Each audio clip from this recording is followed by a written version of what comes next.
Have you ever looked at someone you've loved for years and suddenly felt like you were staring at a stranger? That's what happened to me, Mark. Sarah and I, we were supposed to be forever. 10 years of marriage, a beautiful home, a life built brick by brick with shared dreams. From the outside, we were the couple everyone wanted to be. We laughed at the same silly jokes, finished each other's sentences, and held hands like we were still teenagers. I thought I knew every part of her, every curve of her smile, every flicker in her eyes. But I was wrong. So wrong. It all started subtly. A slight shift, a crack in the foundation I was too blind to see. She started working late more often. "Big project at work," she'd say, her voice a little too bright over the phone. Then came the new hobbies, things we never did together.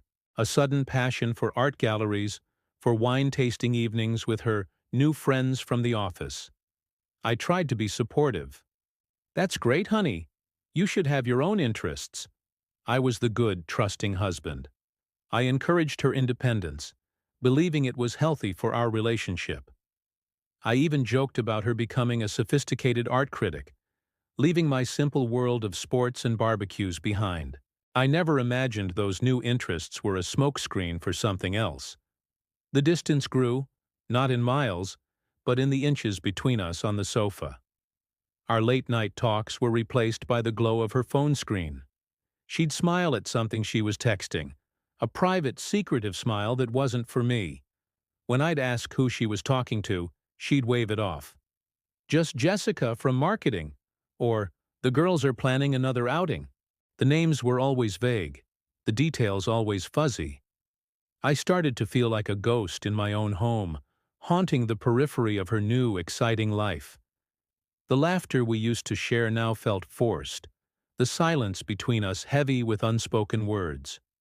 The woman I loved was drifting away and I felt powerless to pull her back. The tipping point was our anniversary, our 10th. I'd planned everything perfectly. A surprise dinner at the Italian place where we had our first date. I bought her the sapphire earrings she'd admired months ago. I was so excited, imagining the look on her face. I waited at the restaurant, the candles flickering, the wine breathing on the table.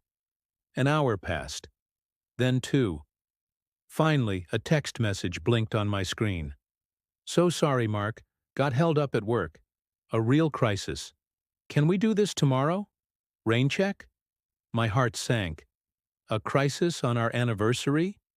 It felt wrong. I drove home, the earrings feeling like stones in my pocket. The house was dark and empty. No Sarah, just a cold, hollow silence that confirmed my deepest fears. The trust I had so freely given was beginning to crumble. That night, something inside me broke. The trusting husband was gone, replaced by a man tormented by doubt. I couldn't sleep. The next morning, her car was in the driveway. She was in the kitchen, making coffee, acting as if nothing had happened. "Morning, sleepyhead," she chirped, kissing my cheek. It felt like a betrayal. I didn't have concrete proof, just a gut feeling, a cold dread that had settled deep in my soul.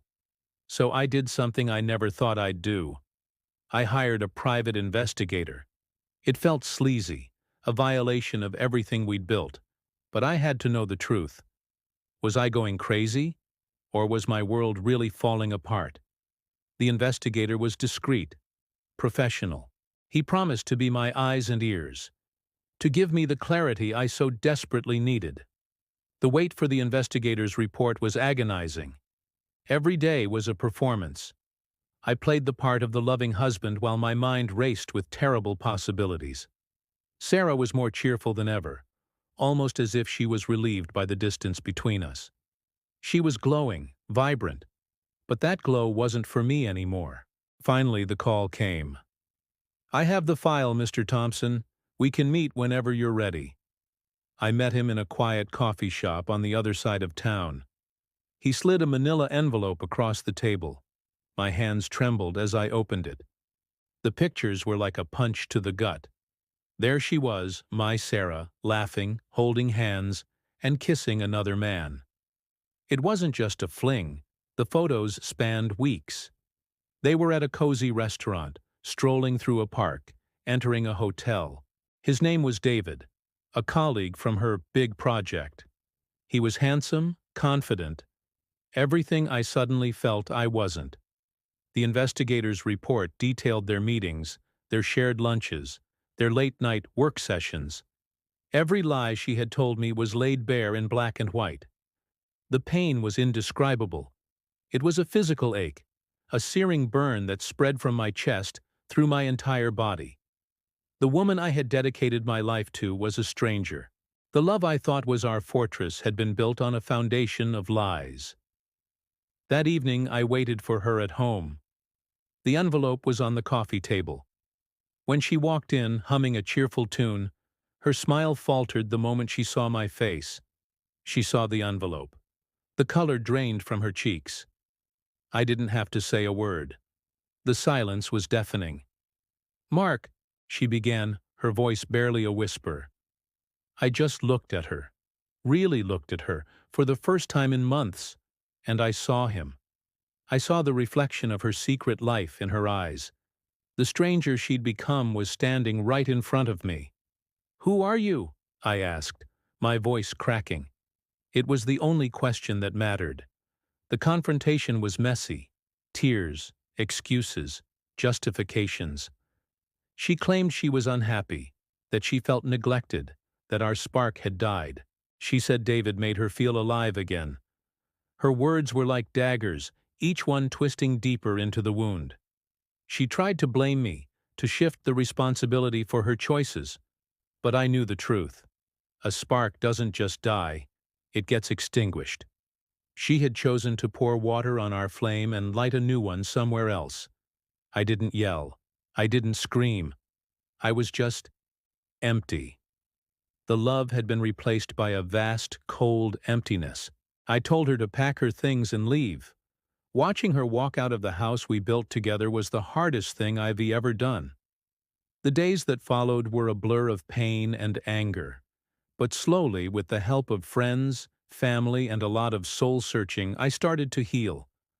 I realized her betrayal wasn't a reflection of my worth, but of her own character.